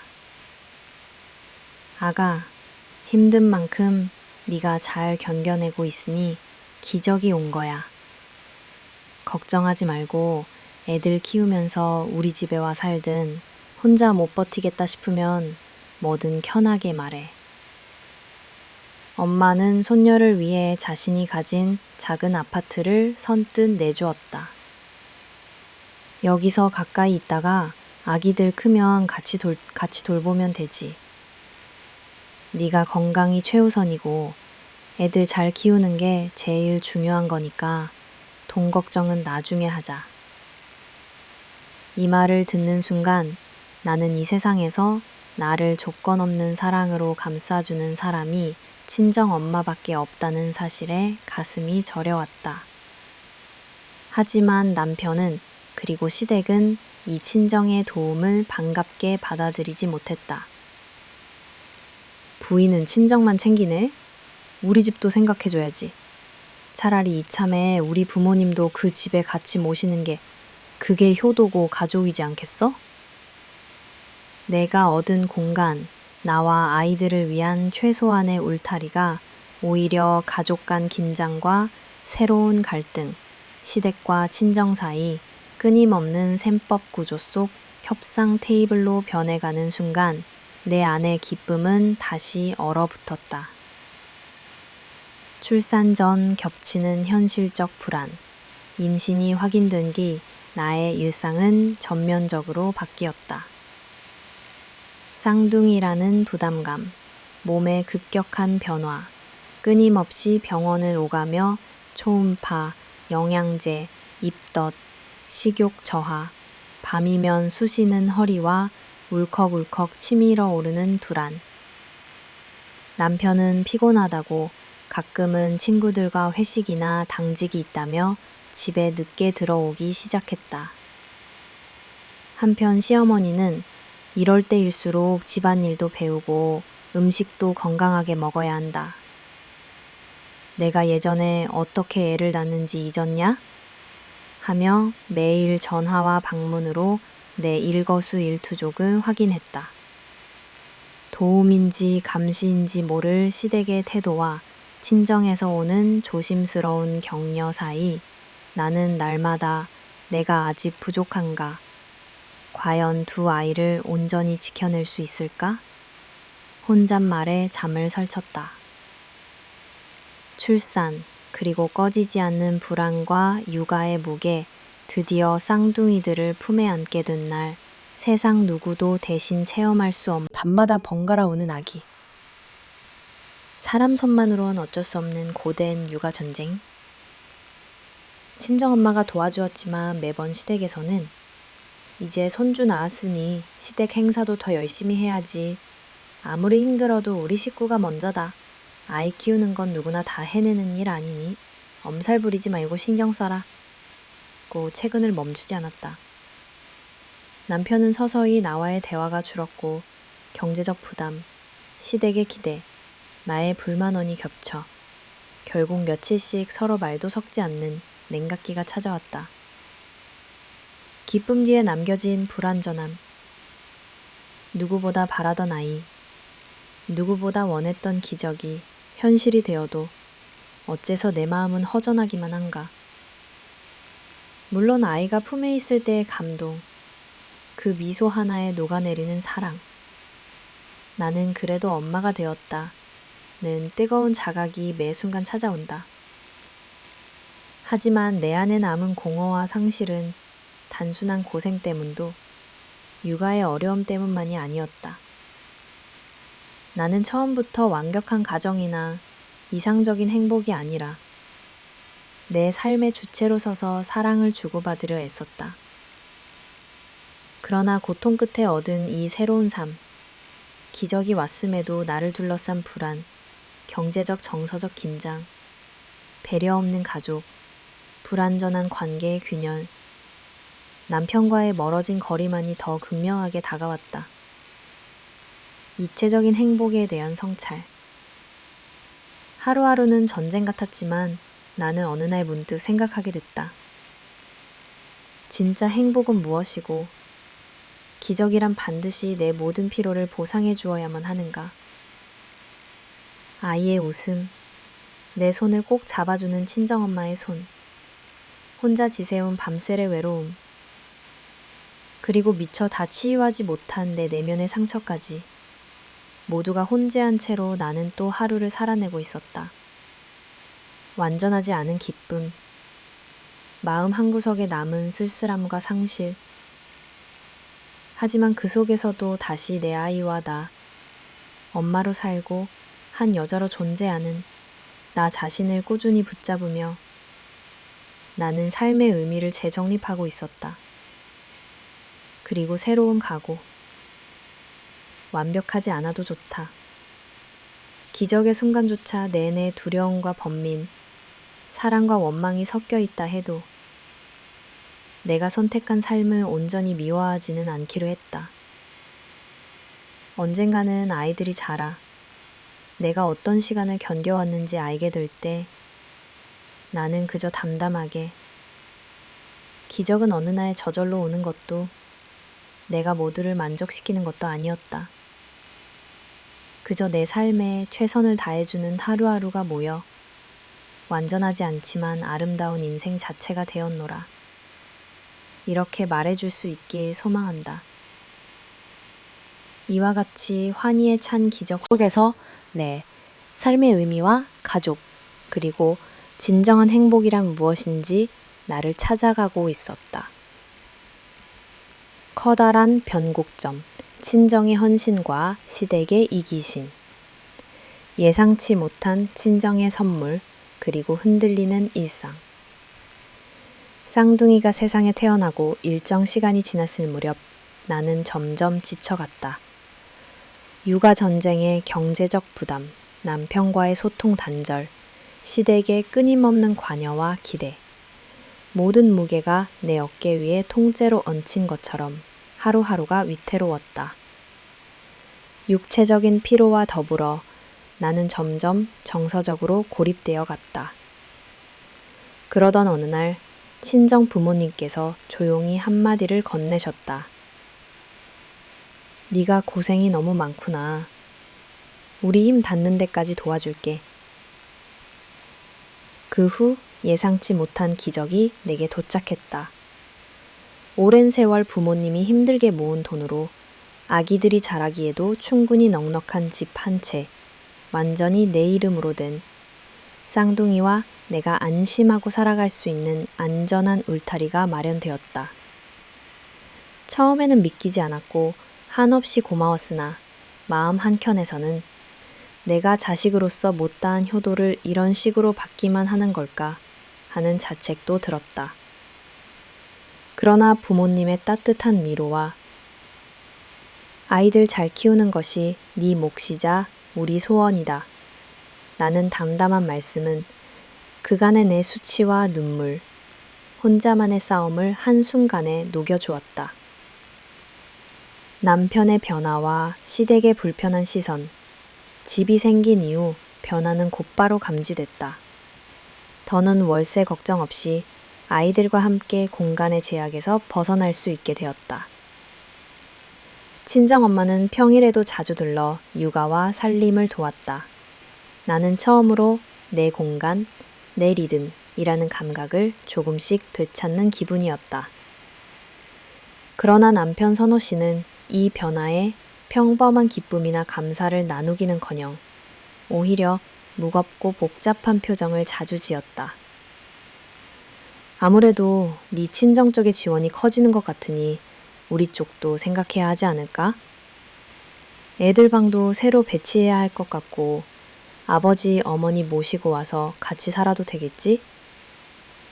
처음엔 장난처럼 들렸지만 그 요청은 곧 내후 현실적으로 심각해졌다. 시댁 식구들은 집들이 날부터 이 집 참 좋다. 우리 가족 다 같이 오순도순 살아도 되겠네. 손주 키워주려면 우리가 멀리서 올 게 아니라 네가 시부모랑 같이 사는 게 도리다. 라는 말을 노골적으로 꺼냈다. 심지어 시아버지는 네가 친정 도움을 받는 만큼 우리 쪽도 공평하게 존중받아야 한다. 라고 덧붙였다. 주거의 주도권, 누구의 것이 독립적으로 평화롭게 살기 위한 방편이었다고 다시 강조했다. 그러나 남편은 연일 불편한 기색을 숨기지 않았다. 내 부모님이 준 집이지만 우리 가족이 산다면 당연히 내 부모님도 자유롭게 오고 가야 맞지 않겠어? 나는 내 부모님과 내 부모님이라는 단어에 담긴 경계와 소외감을 날로 뚜렷이 느꼈다. 심지어 한 번은 남편이 앞으로는 시부모님도 내가 출근하면 너랑 같이 살림도 애들도 돌볼 수 있도록 와 계시자고 했어. 엄마도 네 육아 스트레스 줄어들 것 아니냐? 가족은 원래 이렇게 서로 의지하며 사는 거야. 라고 주장하며 시어머니의 장기 체류를 사실상 통보했다. 내게 친정엄마가 안식처라면 시댁에게는 내 집이 단지 공간, 자원, 이익이 되어가는 것 같았다. 쌓여가는 불편함과 감정의 균열. 그 무렵 나는 이미 육신적인 피로와 더불어 집안의 돌봄, 가사 분담, 시댁이 내 영역으로 침투하는 현실에 불안, 분노, 무력함이 한꺼번에 겹쳤다. 남편의 언행도 점점 에둘러 돌리지 않고 이제 네가 가정의 중심이 아니라 우리 가족 전체의 일원이라는 걸 더 실감해야 할 거야. 친정엄마가 자주 오는 건 좋은데 우리 엄마도 그만큼 와 있어도 불만 없겠지? 식으로 내 거주 공간의 주인 자리를 점점 빼앗아 갔다. 나는 남편에게 조용히 말했다. 이 집은 아이들과 나, 그리고 엄마의 현실적 안전망이자 긴 시간 고생 끝에 가족이 안정을 찾기 위한 마지막 보루야.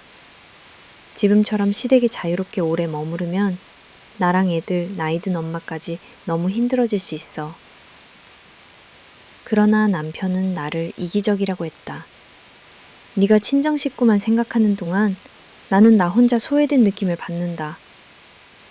우리 가족이 하나가 되려면 여기서 진짜 가족 모두가 같이 협력하며 살아야지. 고립, 그리고 이혼이라는 단어의 위협적 실체. 이 무렵 나는 점점 더 남편과의 신뢰, 대화, 스킨십 모두가 무너져가고 있음을 실감했다.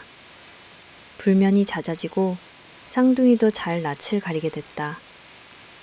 서로에게 쌓인 불평과 못마땅함은 쌓이고 쌓여 어느 순간 폭발처럼 밖으로 터졌다. 특히 시부모가 장기 체류 기간 동안 이 집은 정말 살기 좋다. 요새는 며느리들이 너무 자기만 생각한다.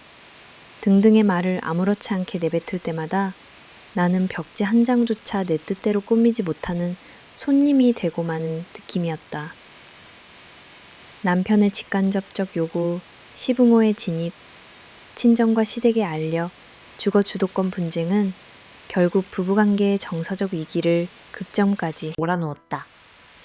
나는 눈물을 흘리며 속삭였다. 정말 이 상황에서 아이들에게 건강한 사랑, 삶을 줄 수 있다고 생각해? 이 집이 누구의 집인가? 나는 누구를 위해 이만큼 견뎌야 하나. 남편은 내가 필요하다기보다 집이 필요하다는 뉘앙스를 숨기지 않았다. 내면의 자각. 엄마이기 이전에 한 인간으로서 시간이 흐르며 나는 오히려 가족이라는 이상향이 현실에서는 연대와 이해보다는 소유와 통제, 이중적 이기심으로 견질될 수 있음을 뼈저리게 느꼈다. 특히 시댁과 남칸 모두 친정의 도움에는 그저 당연하고 고마운 현상으로 여기면서 정작 자신들은 한치의 손해도 보기 싫어하는 모습을 드러냈다. 나는 스스로 질문을 던지기 시작했다. 내가 정말 원하는 건 무엇인가? 나는 왜, 언제부터 내 목소리마저 잃었는가? 엄마이기 이전에 한 명의 여성으로, 인간으로 내 존엄을 지키고 아이들에게 떳떳한 모습을 남길 수 있을까? 낯선 용기, 새 시작 결심의 순간 마침내 결정적인 경곡점이 찾아왔다. 길고도 힘겨운 회의 끝에 나는 남편에게 조용히 말했다. 더는 이대로 살면 안 될 것 같다. 우리 아이들을 위해서라도 내가 내 자존과 삶의 방식을 지키고 싶다. 당분간 각자의 시간을 갖자. 당신이 원한다면 시댁과 함께 살아도 좋지만 적어도 이 집과 아이와 내 삶의 경계는 이제부턴 반드시 내가 지킬 거야. 이 말에 남편은 격렬하게 반발했고 시댁 역시 네가 집에 집착한다. 며느리로서 도리가 없다. 더불어 살아야 진짜 가족이지. 이 식구만 생각한다. 이혼도 불사하겠다. 등의 압박을 노골적으로 해왔다. 하지만 나는 흔들리지 않았다. 지금껏 모든 인고와 결과를 나 혼자 짊어졌던 고통. 그럼에도 최소한 내 아이들과 환경만은 미래를 위해 지켜내고 싶었다. 결심 이후 작지만 단단한 각오. 나는 쌍둥이와 친정엄마와의 작은 울타리에서 삶의 패턴을 새롭게 만들기 시작했다.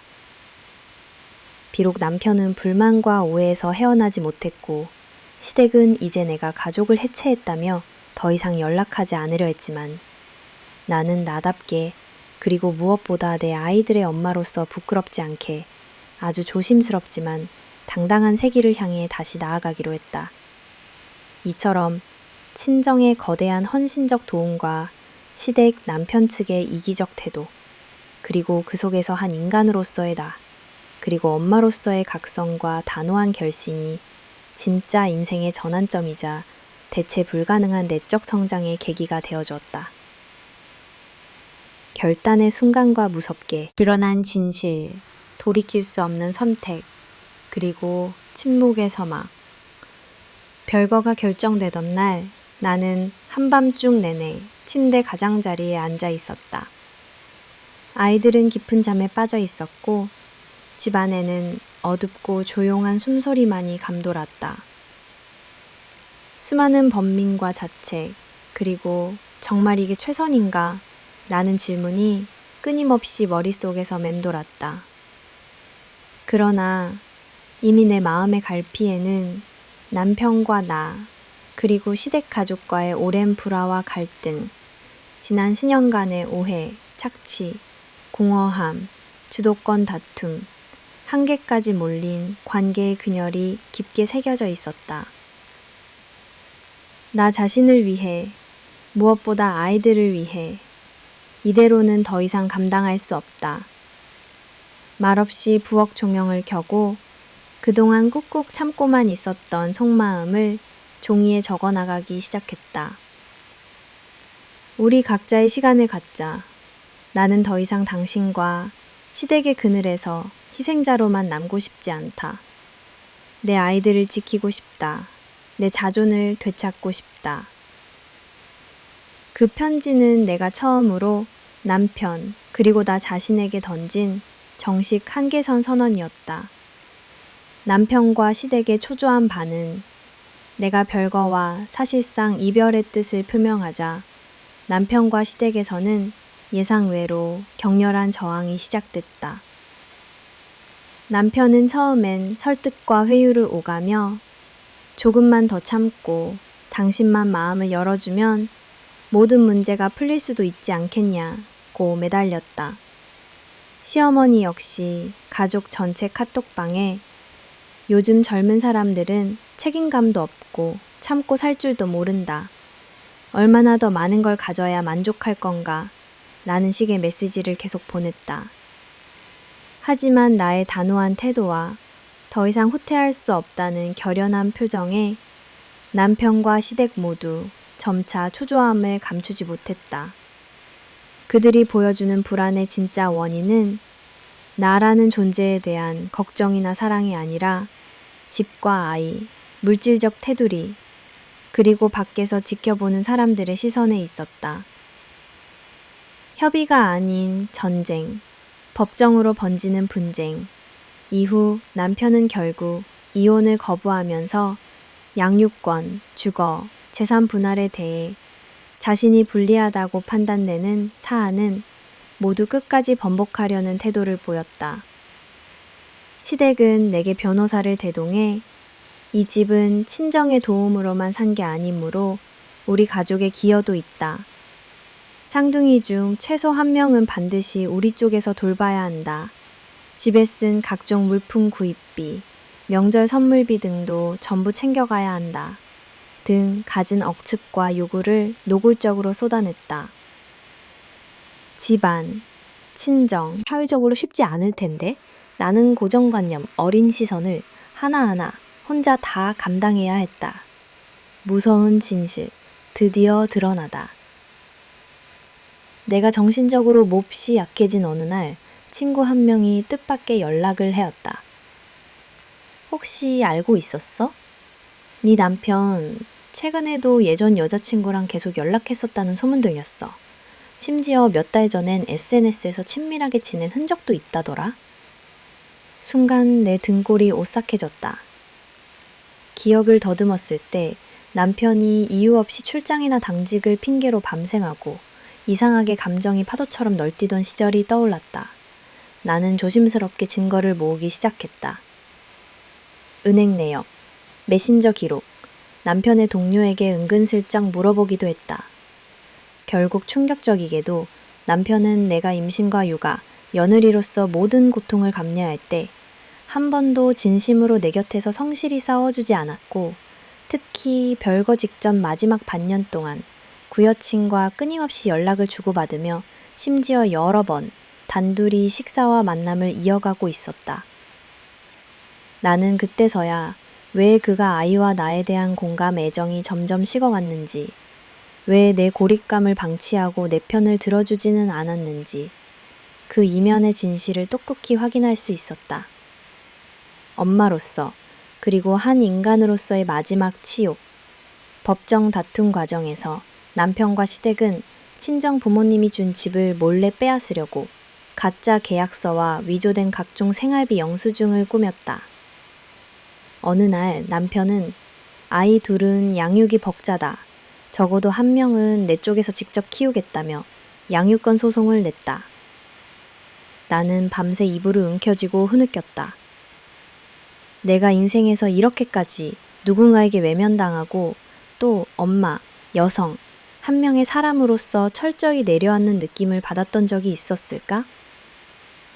더욱이 시댁은 며느리 인생 망치고 싶지 않으면 아이의 명의를 우리 쪽에 넘겨라. 내가 아이를 제대로 못 키운다는 증거라도 나오면 모두 빼앗을 수 있다. 등 언어폭력까지 서슴지 않았다. 그럼에도 끝내 놓지 않은 최후의 존엄, 판결이 다가올수록 나는 무너질 듯 약해지기도 했지만 마지막까지 아이들, 그리고 스스로의 내면을 굳건히 붙잡으려 노력했다. 날마다 상담 치료를 받고 평소 기록해둔 일기, 그간 찍어온 가족 사진들을 찬찬히 되짚으며 나는 이 억울하고 수치스러운 싸움이 결국 스스로를 위한 치유의 길임을 나중에 내 아이들에게 엄마는 끝까지 너희 곁을 지켰다고 말할 수 있기를 바랐다. 끝내 재판정에서 남편의 외도 정황, 시댁의 생활비 허위 주장 등 거의 모든 부분에서 법은 나의 손을 들어줬다. 시댁은 마지막 순간까지 그래도 집은 포기할 수 없다, 못된 여자. 앞으로 네 인생에 행복이 오길 바라지만 우리 가족은 절대 네 곁에 돌아가지 않을 거다. 라며 악담을 남겼으나 나는 더는 흔들리지 않았다. 조용한 이별, 그리고 작별의 기도. 아이들과 함께 친정집으로 돌아온 날, 나는 오랜 침묵 끝에 손바닥만한 전보 노트에 이렇게 적었다. 엄마이기 전에 나는 한 명의 사람. 고통과 상처를 견디면서도 언젠가는 내 삶을 존중받고 싶었던 존재였다고. 비록 이혼이라는 이름으로 가족은 흩어지게 되었어도 진짜 가족의 의미, 사랑과 책임의 무게는 내 피와 눈물 속에 남겨질 거라고. 나는 아이들 방 창문을 열고 작은 목소리로 새로운 삶, 그리고 다시 내 자존을 세울 용기를 소리 없는 기도로 빌었다. 결별 후의 일상, 그리고 다시 피어나는 희망. 처음엔 많이 힘들었다. 세상의 시선, 주변 이웃들의 무례한 조언, SNS에 흘러나오는 친구들의 화목한 가족 사진. 엉겹결에 혼자 두 아이를 재우고 깨우고 온종일 일감을 찾아 바쁜 하루를 보내야 했다.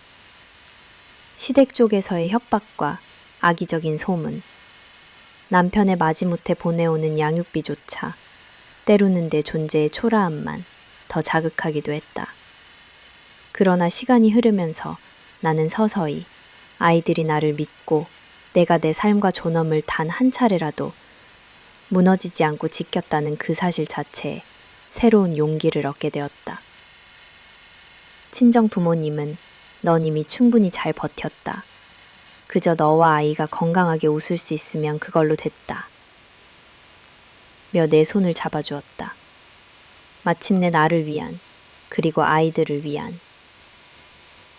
결국 나는 내 인생에서 가장 큰 결단이 누군가를 용서하거나 미워하는 것이 아니라 스스로와 내 아이들을 위해 무엇을 포기하지 않고 끝까지 지키려 했는지 그 자체임을 깨달았다.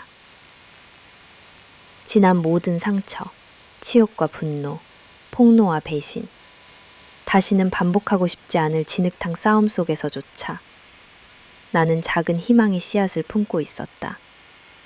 지금도 아이들은 가끔 아빠를 보고 싶어 울고 때로는 시댁 얘기를 묻기도 한다. 그럴 때마다 나는 삶의 정답은 남의 기준이 아니라 내가 나에게 떳떳할 수 있도록 끝까지 용기를 내는 데 있다.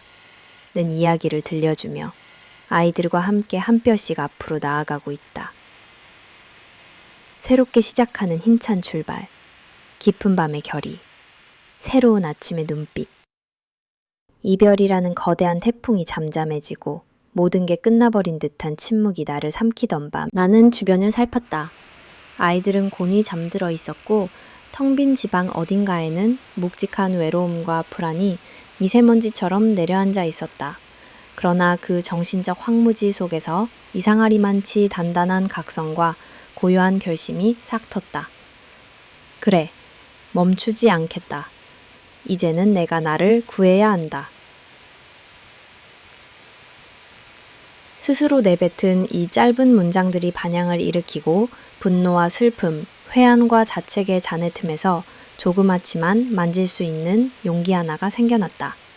나는 가장 아픈 순간에 내가 살아있음을 실감했다. 두려움과 용기의 경계, 홀로 서기의 첫걸음. 이혼과 별거는 서류 한 장으로 정리되는 사건이 아니다.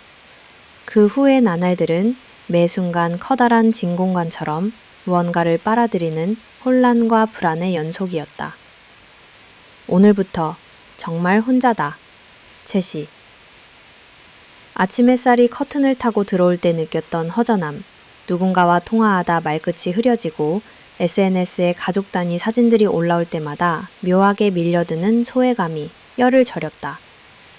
생활의 동선 하나하나, 아이들의 등, 하원, 급식 체크, 가족 행사 일정, 택배 기사에 남편분 계세요? 라는 별 생각 없는 인사마저 한동안 나를 움츠리게 했다. 하지만 이 작은 위축의 순간마다 이대로 고개 숙이고만 살진 않을 거야. 나는 오기가 피어나곤 했다. 처음에는 어색했던 한부모입니다. 라는 말. 공공기관에서 서류를 떼거나 아이들의 학교의 출석부를 체크할 때 나는 차츰 신분의 부끄러움을 품지 않는 용기부터 연습했다. 경제적 자립, 바닥에서 다시 시작하다. 이혼 후 곧장 마주한 것은 돈에 대한 문제였다. 법정에서 승소했지만 현실은 전혀 만만하지 않았다. 양육비는 제때 들어오지 않았고 생활비와 아이들 교육비, 월세와 각종 고지서가 한꺼번에 나를 압박했다. 예전에 프리랜서 사진가라는 직함도 한동안 고립감 속에서 놓아버렸던 예술적 촬영의 열정도 다시 일상으로 끌어올 마음의 에너지가 필요했다. 나는 스스로를 다짐했다. 이제부터 진짜 엄마이자 진짜 나로 살아야 한다. 작은 골목 스튜디오를 임대하고 주변 학부모들과 육아 커뮤니티에 한 명 한 명 다가가 자녀 성장, 돌잔치, 가족 사진 등을 직접 촬영해 주겠노라 제안했다. 아이 둘을 혼자 키우는, 그래서 누구보다 강인한 사진작가, 나는 내 정체성 하나로 온라인 SNS와 맘카페에 직접 포트폴리오를 올리고 아이디어가 담긴 촬영 이벤트, 저렴하지만 세련된 출사, 어린이 그림, 사진 교육 등 작은 돌파구를 만들어갔다. 현실은 녹록치 않았다. 거절은 예상보다 차란한 듯 많은 횟수로 돌아왔다. 장비를 날라줄 손도, 육아를 잠시 맡아준 남편도 없기에 내 시간을 쪼개고 밤마다 업무 일지를 써 내려갔다. 하지만 멈추지 않았다. 여러 번의 시행착오와 남모를 눈물 속에서 하나씩 고객 추천이 늘었고 마을 주민센터에서는 고마운 마음에 무료 사진교육 자원봉사 제안까지 들어왔다. 아이들과 함께 깊어지는 모성의 의미. 가장 힘든 건 엄마로서의 책임이었다. 아이들은 아직 너무 어렸고 엄마와 아빠가 따로 산다는 현실을 쉽사리 이해하지 못했다. 낮잠을 자다가 새벽에 깨어 소리 없이 우는 둘째. 유치원에서 아빠 소식을 물었다가 풀이 죽는 첫째. 그 아이들의 두근거리는 마음을 어루만지는 건 이 세상 어떤 거창한 성공보다 먼저 해야 할 일이었다. 나는 아이들에게 감정을 숨기지 않았다. 엄마도 마음이 아플 때가 많아. 하지만 우리 오늘도 잘 살자. 엄마랑 너희가 있으니까 이 세상에 무서울 것 없어. 때로는 세상에서 가장 단단한 지붕이 되고 밤마다 두 아이를 품에 안아. 엄마가 끝까지 지켜줄 테니 걱정 말아라. 고 속삭였다. 주말마다 가까운 공원에서 카메라를 쥐어주며 네가 보는 세상을 엄마한테도 보여줘. 라고 이야기했다. 쌍둥이와 나는 셋만의 작은 사진 프로젝트를 만들어 봄에는 나무의 싹을, 여름에는 무지개를, 가을이면 낙엽을, 겨울엔 창가의 성애를 찍으며 세상과 다시 연결되고자 했다. 육아와 경제, 나의 꿈, 이 셋 모두를 포기하지 않으려는 욕심 덕에 종종 나는 잠이 부족하고 짜증을 내거나 자기 자신에게 너무 엄격해지는 날도 있었다. 그럴 때면 아이들이 노란 크레파스로 그린 엄마 미소 그린 힘내요 엄마, 나는 쪽지 하나에 나는 다시 일어나 씩씩하게 하루를 시작했다. 우정과 인연, 그리고 새롭게 확장된 관계의 지도. 한때 친구 관계마저 끊어졌던 시간. 가까웠던 이들도 내 사정을 조심스러워했지만 내가 먼저 작은 용기를 내어 한 명 한 명 연락을 시작했다. 오랜만이야. 아이들과 다시 잘 살아가고 있어. 차 한잔 할래? 내가 사진도 찍어줄게. 공동 육아 모임, 싱글맘 커뮤니티 등 처음 가보는 낯선 모임에서도 나는 지난 시련을 극복한 엄마다. 나는 자부심으로 인사를 시작했다. 나와 같은 경험을 가진 여자들의 끈끈한 위로가 서로의 상처를 인정해주고 불완전한 자신이라도 소중하게 여기는 길을 함께 만들어주었다. 자존감의 복원과 일상에서의 작은 축복들. 새로운 삶에서 매일 조금씩 자신을 칭찬하는 법이었다. 아침에 아이들의 도시락을 예쁘게 싼 날, 거울 앞에서 작은 립스틱을 바른 날, 시간을 내어 촬영한 사진이 가족에게 유쾌한 웃음을 줬던 날, 그 모든 순간을 넌 충분히 잘했어 라고 되새겼다. 늦은 밤, 집 현관에 꽃 한 송이를 사두고 스스로 만든 미역국을 먹으며 엄마로 살아도 여자이자 사람으로도 나는 여전히 배울 게 많고 사랑스러운 존재다 라고 말해주었다. 아이들이 건강하게 자라는 모습을 보며 그들의 작은 미소, 사랑해요 엄마 라는 말에 내가 지켜온 하루하루의 의미를 새로이 발견했다. 미래에 대한 계획과 쉼없는 도전, 첫 해가 지나고 나는 더 큰 꿈을 꿨다. 단순한 사진작가가 아니라 싱글맘을 위한 사진교육 프로그램, 한부모 가정을 전문적으로 기록하는 다큐멘터리 작업, 지역의 소외된 아이들을 위한 미술 사진 멘토링 수업, 그동안 나의 고통과 회복 여정을 공개적으로 나누는 에세이 출간 준비까지. 현실은 여전히 벽이 많았고 혼자라는 사실도 달라지지 않았으나 내가 나를 믿으면 한 걸음씩 나아갈 수 있음을 실감했다. 마침내 나만의 삶, 엄마로서 여성으로서 이제 나는 더 이상 누군가의 딸, 며느리, 아내라는 타이틀에 숨어 살지 않는다. 한 인간으로서 내 선택과 내 감정을 책임지고 실패하거나 실수하는 것조차 창피하지 않게 아이들 앞에서도 엄마는 오늘도 용감했다 고 떳떳하게 말할 수 있다. 실패와 상처의 역사가 결국 나 자신과 우리 아이들을 가장 강하게 만들었다는 걸 진심으로 받아들인다. 겨울이면 창가로 부드럽게 스며드는 햇살을 받으며 나는 세상에서 가장 강인한 엄마, 동시에 작은 꿈조차 소중히 지키는 평범한 한 사람으로 오늘도 살아간다. 한 인간으로, 한 여성으로, 그리고 엄마로 살아오며 나는 너무 일찍 철이 들었고 가난했던 유년과 부부 갈등, 시댁의 통제, 무수한 인내와 분노, 그리고 이혼과 새로운 자리까지 헤아릴 수 없는 굴곡을 거쳤다. 고통이 가장 치열했던 순간, 우리를 일으키는 힘이 과연 무엇인지를 수도 없이 되묻는다. 더 잘 참은 사람이 행복하게 되는 걸까? 가족, 의리, 도리, 신의, 오래된 단어들의 실체는 무엇인가?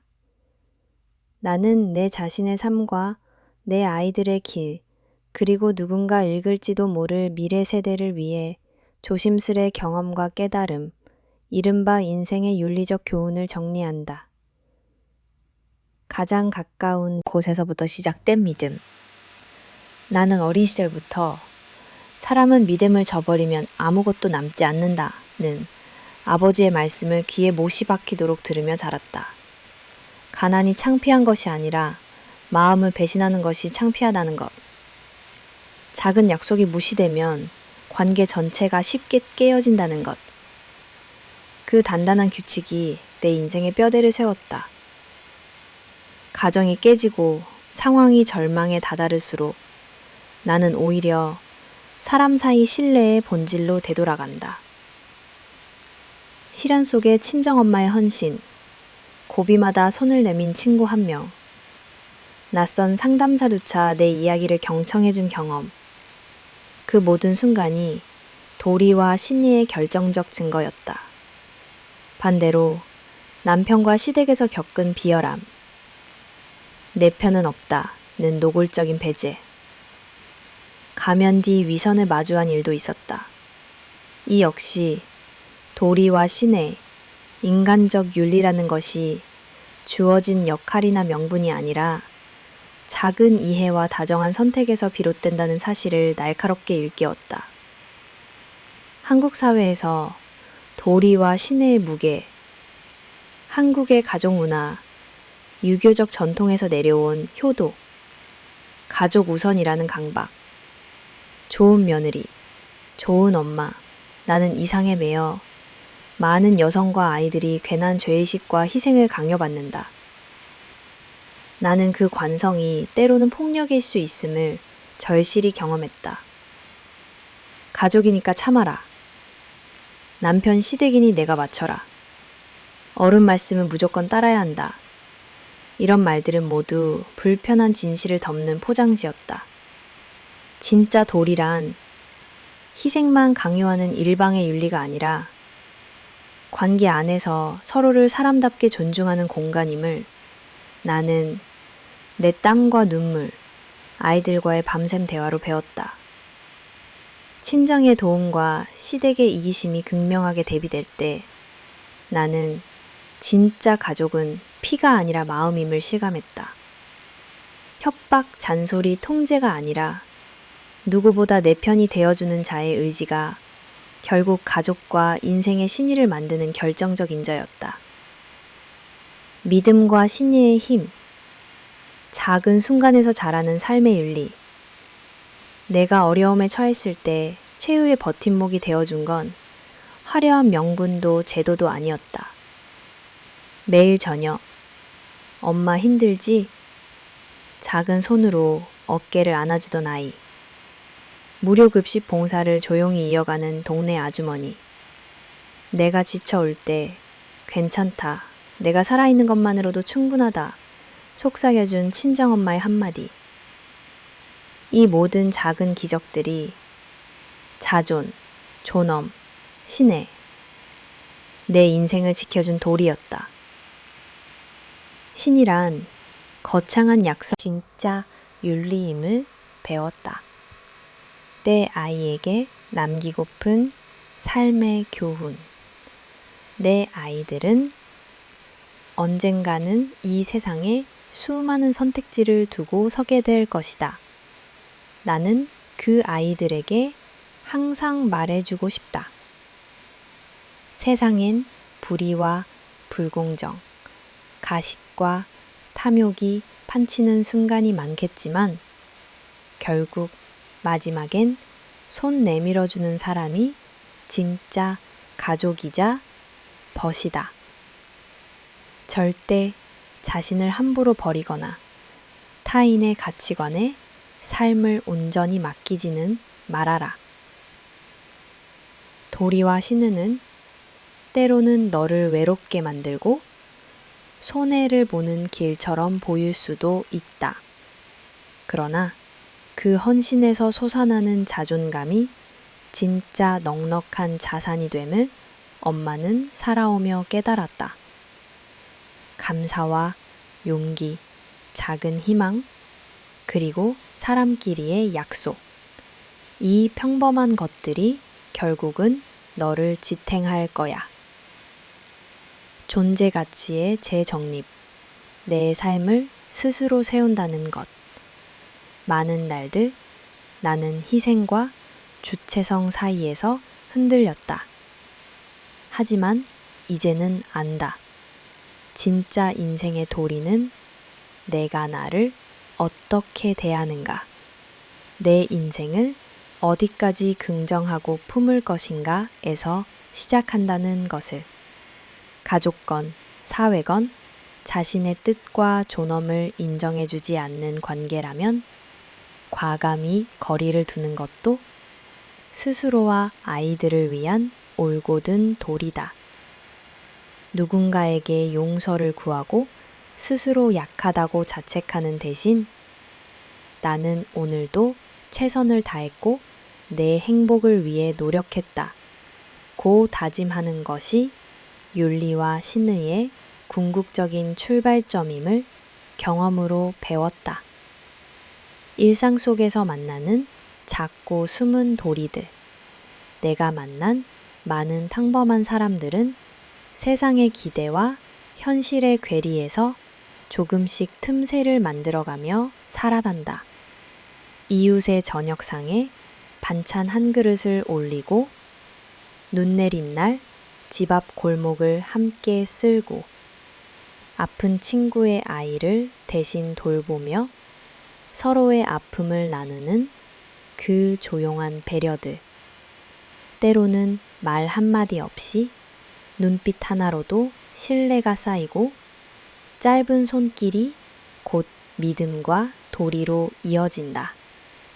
내가 배운 인생의 진짜 의미는 이런 소소한 교류, 작은 성실함과 꾸준한 지지에 있었다. 내 삶과 세상, 공공성과 개인적 윤리의 균형. 어느 날 나는 생각했다. 내가 왜 이토록 도리와 신의를 지키려 공공성과 내 나름의 행복 추구, 두 가치는 서로 모순적으로 보일 때도 있지만 결국 그 사이 균형을 찾으려 노력하는 것이 사람답게 산다는 의미가 아닐까 생각한다. 궁극의 물음. 살며 남는 것은 무엇인가? 나는 지금도 묻는다. 나는 누군가에게 괜찮은 사람이었나? 적어도 내 아이들 앞에서는 부끄럽지 않은 엄마였나? 내가 겪은 고통, 성취, 실수, 그 모든 무수한 선택이 언젠가 내 자리를 떠올릴 때 누군가에게 저 사람은 믿을만 했다 고 기억받기를 바란다. 재산도 명예도 결국 시간에 휩쓸리면 흔적이 옅어지나 내가 지켰던 약속, 아이들에게 보여준 사랑, 힘들었던 이웃, 손잡아준 용기. 이것만은 긴 세월 끝에도 진하게 남는 가치임을 느낀다. 마지막 당부. 진심으로 산다는 것. 내 글을 읽는 이가 누구든 누구나 한 번은 좌절하고 가족, 사회, 인간관계의 벽에 막혀 자기 삶의 의미를 의심하는 날이 올 것이라 생각한다. 그때마다 진심으로 살면 끝내 누군가는 당신의 마음을 알아줄 것이다. 당장 보답받지 못해도 믿음과 도리만은 포기하지 말아라는 말을 꼭 남기고 싶다. 나 스스로 인생의 가장 큰 파도와 어둠을 견딜 수 있었던 건 결국 사람과 사람 사이의 믿음, 내 자신에 대한 최소한의 긍지와 약속 때문이었다. 그리고 새로운 희망. 이제 내 아이들에게 나의 마지막 기도를 전한다. 세상은 단순한 흑백이 아니라 수없이 많은 회색과 푸름, 불완전함과 아름다움이 공존하는 곳이란다. 그러니 진짜 윤리는 타인과 자신을 존중하고 오늘 하루를 조금 더 따뜻하게 만드는 데 있다는 사실을 꼭 기억해 주길 바란다. 언제나 사랑과 도리에 기대 살아가는 엄마로서, 한 인간으로서의 작은 자부심을 안고 우리 모두 조금씩 더 밝은 세상을 만들어 가길 소망한다.